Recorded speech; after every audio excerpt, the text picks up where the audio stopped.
What is up, everybody? Back with a new interview. I've got a really cool guest, Mr. Shawn freaking Drover. Shawn, thanks a lot for coming back on, man. How you doing? Hey, buddy. How you doing? I'm great, and you've got some pretty big stuff going on. We're going to talk about here today. Of course, everybody knows you've been with Eidolon, Megadeth, active Defiance. You've got a new band to add to that great resume. Withering Scorn is the name of the band. Tell me, a little bit about it. How did it come to be? I know it's been in the process for a while, but give us the rundown on it. Yeah, you know that because the last time we talked, that's what was kind of Mhm. we're kind of in the middle of that. So I mean, basically, in a nutshell, when COVID happened in 2019, and brought the entire music industry touring to a standstill. I was just talking to my brother Glenn. He said, he has a full on studio up in Canada. He's had it for years and years and years. He said, why don't we just put a bunch of songs together and make a record? So I said, okay. And we started talking about who we'd want to work with us. And of course, Joe Tobias from Face Warning was, friend of ours, great bass player. And so we hit him up and he was into it. And we contacted Henning Bossi out of Germany, who sang on all the Italian records. I've always loved his voice, always a big fan of his. And everybody was on board. And, because we're all in different parts of the world, we kind of did this, again, when we could, with life kind of gets in the way Mhm. of rock and roll sometimes. But we worked on it when we could, and it took us 3 years to finish it. And we finished it in, I think it was February. No, I think we finished it in March of this year, I believe. And so then we started, going through the whole process of shopping the record, and trying to get a deal. And lucky for us, within maybe 10 days, 2 weeks, we had a solid offer from Frontiers Records out of Italy, which is a great label. They got a lot of solid things going on. And so they signed us to a multi-record deal. And I can talk about it now because, all the announcements been made and stuff. The record comes out, the name of the band's Withering Scorn. And the name of the record is called Prophets of Demise, which comes out July 7th worldwide, and all the great avenues you can purchase or not purchase the record. Yep, yep. And the first single is out now, which is the title track. And there's a lot of good stuff happening with all this. So we're in the interview process here. You and I Mhm. are again, promoting and talking about it. Of course, of course. That's awesome. Now, you said that y'all worked on it when you could. Now, how did that process go? Do you do it over like internet Zoom calls like this, or was it only all in person? Y'all would get together somewhere and like write and record the stuff together there, or what? How did that Well, go? yeah, we all did our tracks in our various locations, but Glenn and I, the usual process, and we've done this since the Eidolon days, way back when, in the '90s, was, I would write a song, assemble a bunch of riffs, and I would get to the point where I was like, okay, I got 40 riffs. I'm going to start piecing. So you do the riffs, a lot of Mo- riffs. Most of them, yes, not all of Okay. them. Glenn, because kind of the deal we made way back in the day was Glenn does all the studio work because he has a studio. I don't even know where the on button is, or the record button. So the deal was, look, you write the music and the lyrics and whatever, and I'll handle the studio part of it. So that was always the agreement. And now he does contribute. He contributed on the new record. He's contributed on every Eidolon record and so forth. But the bulk of the material is stuff that I write, because that's kind of the arrangement. And I've always kind of been a songwriter anyway. Even though I'm the drummer, I've been playing guitar for 35, whatever it was, years. And I've always kind of gravitated towards songwriting. So that was, it's kind of been a good relationship with Glenn and I that way, where we kind of understand what each other's roles are and we help each other out and stuff. So, yeah, that's, again, it was kind of a full circle from the Eidolon days. We just said, okay, Mm. it's the same thing, only the technology is better. And like you suggest, now you can get on Zoom, or you can get on all these things and do that. So it's kind of a cool tool, but primarily it's the same process. Here's a bunch of riffs, let's put them together, let's write songs, and then send them. Once we record guitar and drums, then we send it to Joe for bass, Henning for vocals in Germany. Okay. Yeah. That's awesome. Now, do you Yeah. do you do you guys have well, you said it comes out July 7th. What Yeah. formats will it be available on? Like just CD, or you got some cassettes that might, because that's coming back now too, or Right. Right now, it's of course you can stream it online and all that stuff and purchase it online. But we have it. It's going to be on CD, which you can get on Amazon and all the other places. Right. We're waiting on vinyl. I think it's kind of a wait and see situation because we're a new band that's not established, and I don't think anybody, certainly in this day and age, wants to, go and press 50,000 copies of vinyl and they only sell 85 of them. So I think we're in a kind of a wait and see pattern, but we've already talked about it because especially Glenn's a huge old school vinyl guy. And we love the physical product, right? We still believe in the physical product, and we're certainly more old school with the vinyl. I mean, God, if they could release it on 8-track, I would have them do it, Yeah. Because, to me, the cassettes it's a novelty, but it's awesome for those, for younger people such as yourself, and for people like me who grew up with that. Had the awesome tape deck, and you flip the side over when it's that's a cool thing. So the fact that anybody's doing that now is amazing. But we're kind of in a wait and see pattern for the vinyl. So the more people who buy this record now and the more positive stuff that happens with it, maybe they'll say, okay, we're gonna release it on vinyl. So we'll see. Gotcha. That's awesome. And you mentioned like being an established band versus, a newer one. You had been an Eidolon, you got half of Eidolon with this band. Like, was there any thinking of just rebooting Eidolon and getting 2 new members here? Like, is that just completely done with? How do you go about that? No, I mean, look, let's be honest. I mean, the Eidolon thing served its purpose, and it's the biggest purpose that it served certainly was getting Glenn and I into Megadeth. Had we not done that band, I wouldn't be talking to you today. I mean, that's hands down. That's how it was brought to Dave Mustaine's attention. Was listening here. Listen to Glenn Drover. He's on these records. And he's able to listen to it. So, in terms of commercial success, it was never that at all. We put out, was it five records? I think it was. Yeah, 5 records, I believe. 4 in Metal Blade and 1 after that. And it just didn't take, and that's fine. It's okay. So my thought process was to revisit something that wasn't successful in the first place. Yeah. But I mean, again, those are good albums. Yeah. No, I agree. I'm not, just because it wasn't popular doesn't mean it's not good. I mean, that's all, that's the music business. Some bands take off that don't deserve to, and a lot of bands are don't happen where you think, oh my God, these guys are so amazing. How can they not sell 4 million albums every? It's just the way it works. But yeah. I didn't think we wanted to do something new, even though it's really musically the same kind of process. It doesn't. I mean, I write how I write. So you can call the band Chocolate Ice Cream or whatever. It's going to sound like me writing it and Glenn producing it. That's just, and I'm cool with that. But we wanted to move forward, start fresh and have some new guys. And, with respect to Joe and Henning as well, you don't want to call something. That's how I looked at it. It's like, let's just call it something new. And that's what we did. Okay. Yeah. Makes sense. And speaking of calling it Withering Scorn, how did was that a name that you came up with, or like, did you have other names in mind and landed on that? How'd that come to be? Oh, we had lots of names. We had so many names that always one guy said, I don't like it. 3 guys will say, oh my God, this name's great. And the other guy, no, I don't like it. So, I mean, this was going on for 2 or 3 months. I was like, dude, Judas Priest is taken. All the good names are taken. If I could call my band Iron Maiden, I would have done it.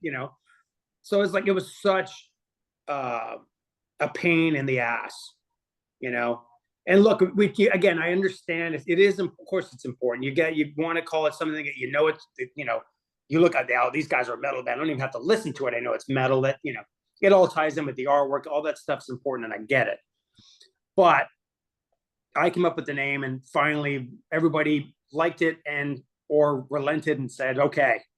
So we just, and again, we came up with names that all of us did like, and then we look it up, it's taken. Some band out of Germany has it, or some band out of, out of Iceland has it. Like, oh God, here we go. So there's a lot to it, man. But, so we all thought Withering Scorn was cool. It was different. And, so there you go. Yeah.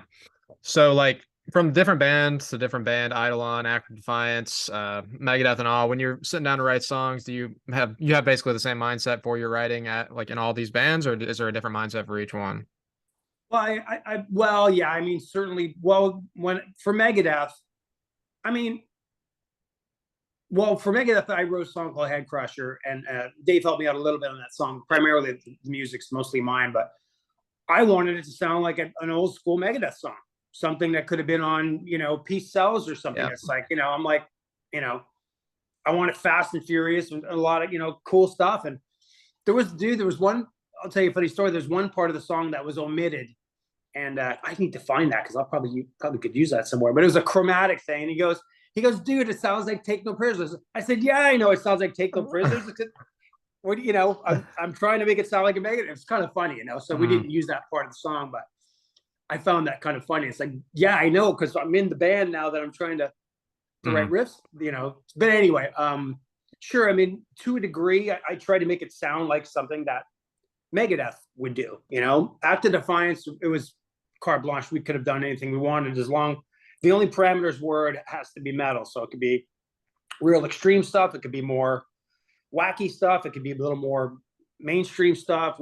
As long as we liked it, that was fine. But I wrote in that band, I just wrote how I wrote, which is the same how I'm doing now. That's not that dissimilar from Active Defiance to what I'm doing now or what I did before in Eidolon. It was really, it's just me writing some tunes.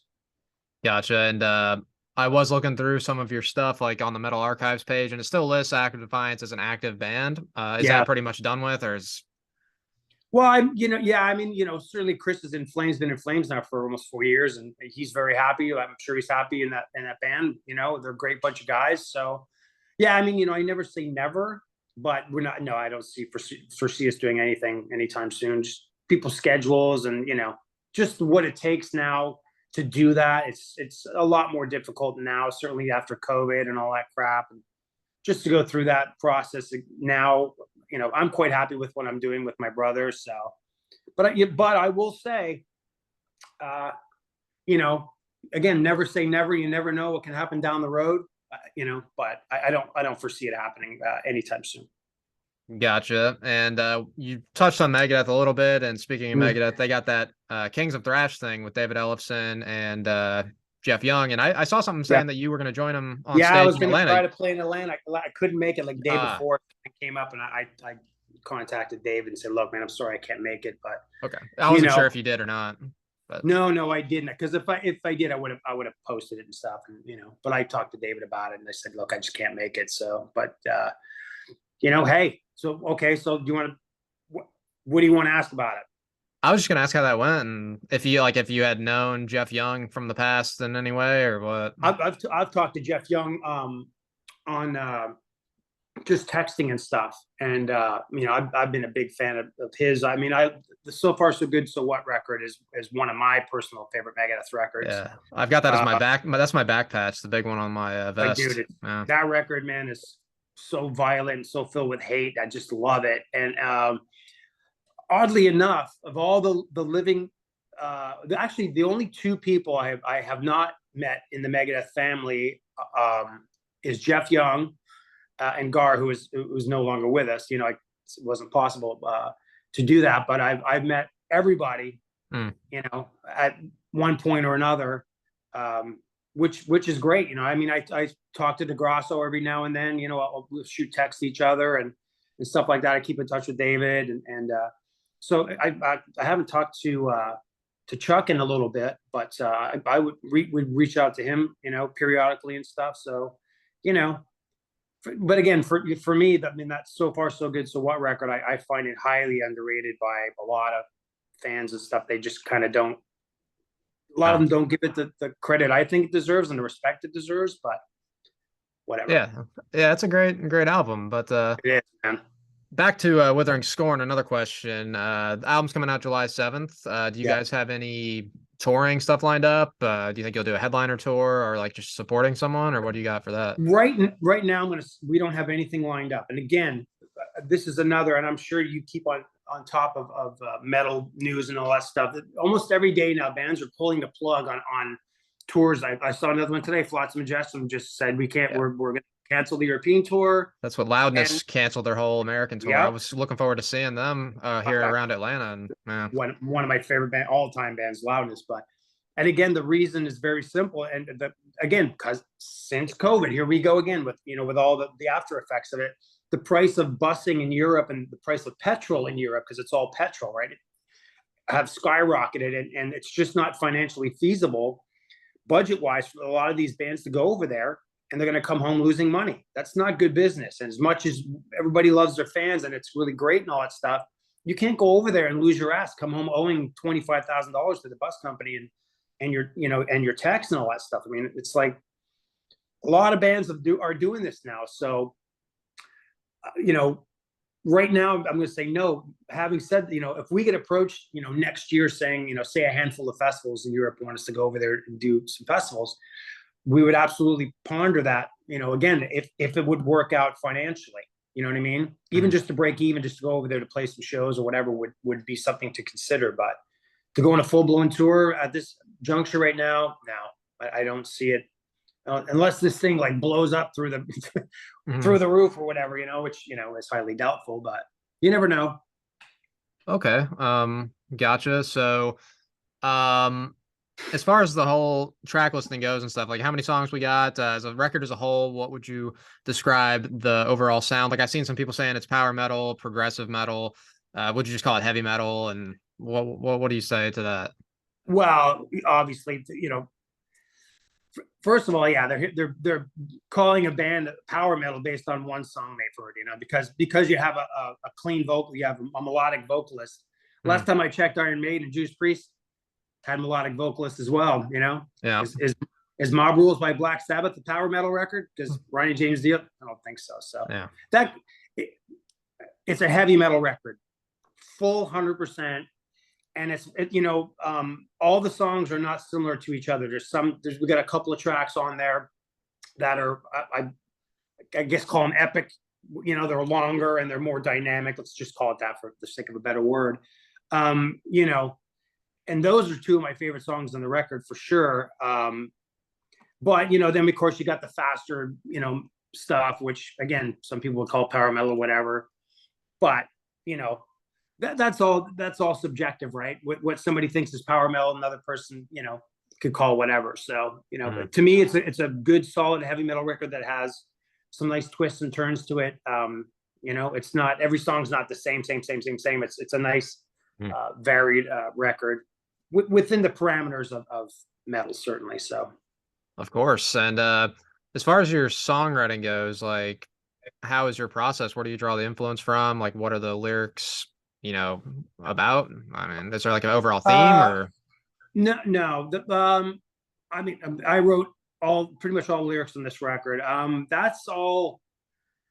For me, a lot of my lyrics are very vague, which is done by design. I mean, I can't write a song that's like, let's rock and roll and let's, chicks and car and all that cliched stuff. I can't do it. Even if it was something that would fit the tune, I can't do it just I just try to put a little more into it. I'm not knocking it. Believe me, I'm not, I love all of that stuff. So, but for me personally, Warl Dane was a real good influence on me for all the stuff he did with Nevermore and, even the Sanctuary stuff. And, there's a ton of great lyricists that I love, but Warl was really real different and vague.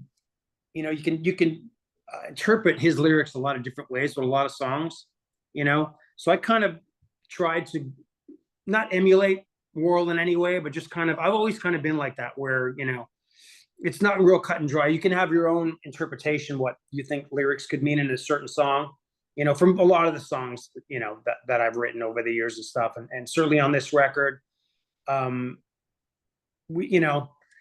try to leave that up to the listener. I really think I don't like really giving away to people saying what this is about, unless it's just so blatantly obvious, which none of these tracks are lyrically obvious what they're about at all. So I always try to leave that up to the listener to what they interpreted the lyrics to mean. You know what I mean? Because you know how this goes, dudes, right?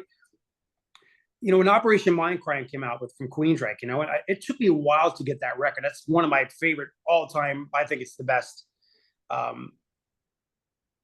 one of the best heavy metal records ever made, in my opinion. Certainly the best metal concept record, I would say, bar none, is Operation Mindcrime by Queensryche. But it took me a little bit to get some of that stuff, because there was the story was very, the different segments in that story and different characters and all that stuff. And for me to pull all that together took me a little bit, which I'm really glad that it did, instead of something that you absorb immediately and maybe not only listen to 10 or 12 times. And then you kind of, that record I've carried through the years with me. And I just love the depth of it and the complexity of it.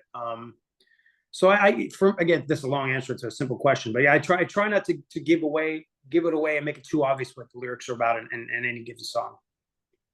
Okay. Yeah, that's cool. So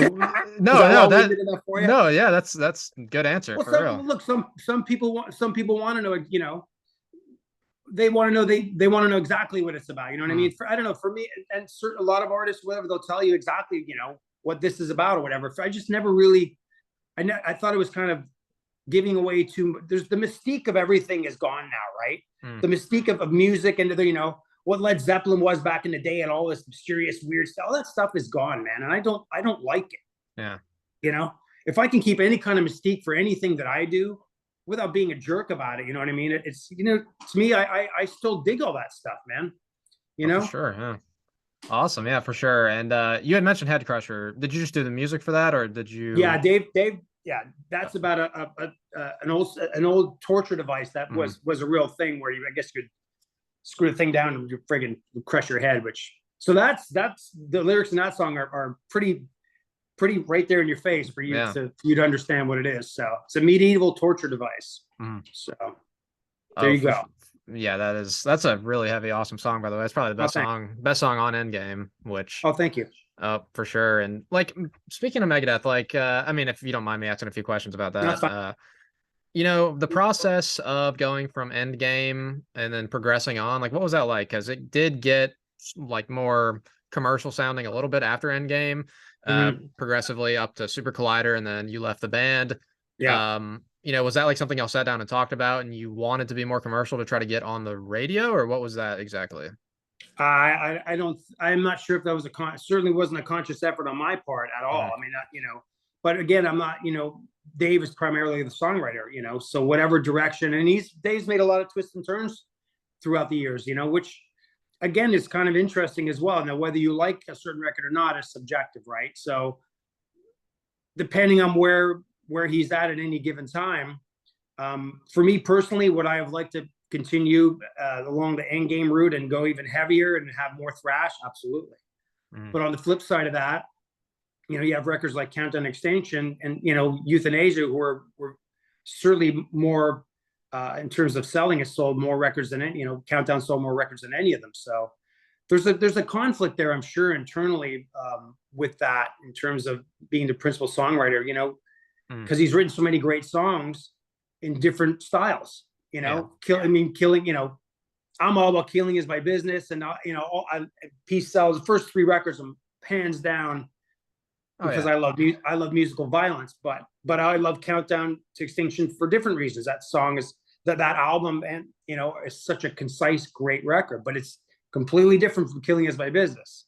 Yeah.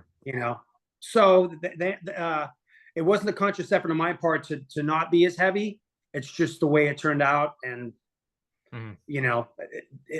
be that as it may. Have you listened to their new albums without you, or? I heard the one they put out after I left was that Dystopia, right? Yeah, I heard the three songs. I heard 3 singles or whatever that they put on that, and I knew them because I had played on the demos all 3 of the songs, and probably more of a skeletal version of that. You know what I mean? Because I heard those riffs, so I was familiar with those riffs because we were working on the follow-up before I left. So that was, at that point, you knew that they were kind of going to head back. Y'all were going to head back in a more like aggressive and heavy direction, because Dystopia is definitely a lot heavier and more aggressive than Super Collider.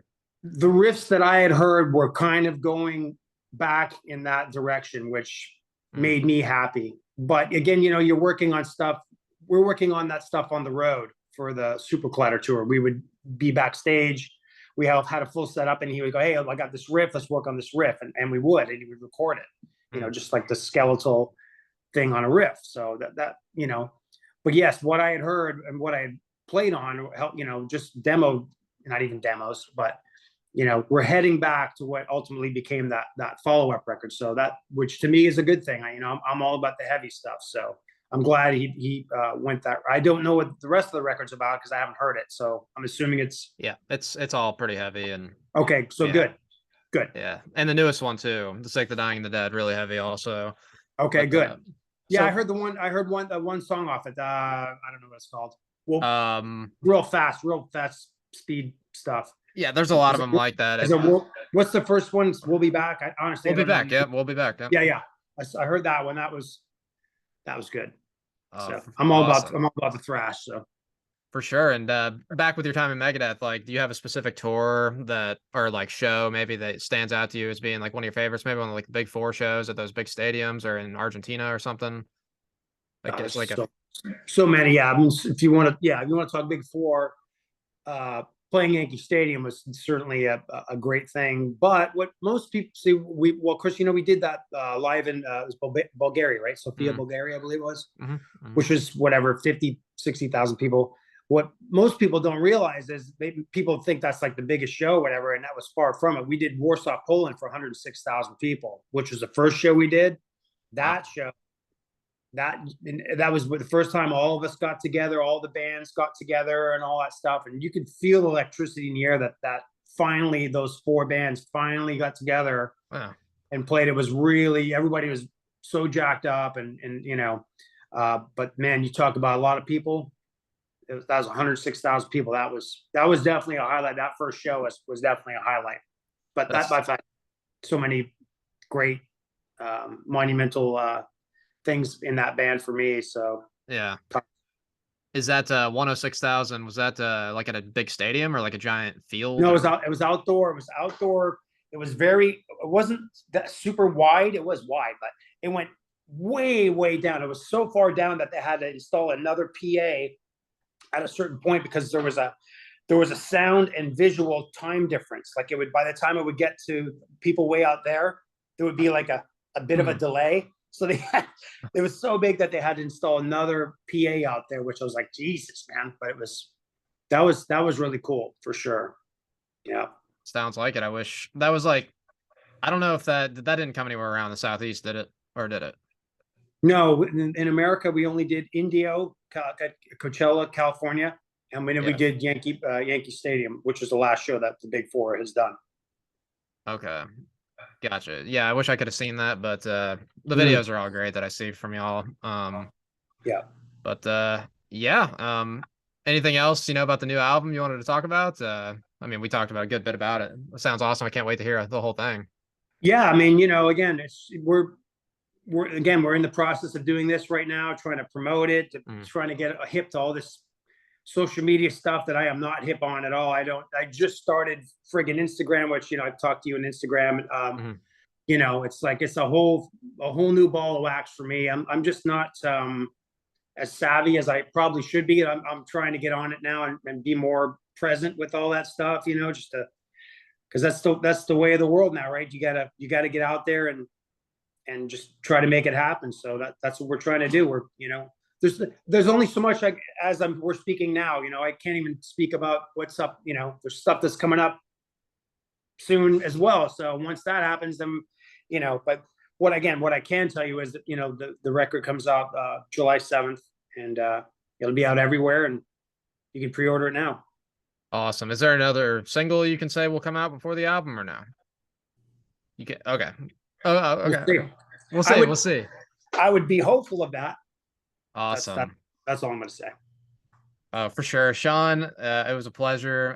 Thank you very much for coming back on. Everybody check out the new song from Withering Scorn. You can check it out on YouTube. There's a lyric video. But yeah, man, thanks for coming back on. Thanks, buddy. Appreciate it. Of course. Everybody leave us some comments. Let us know what you think about that new song. And until next time, thank you guys for watching.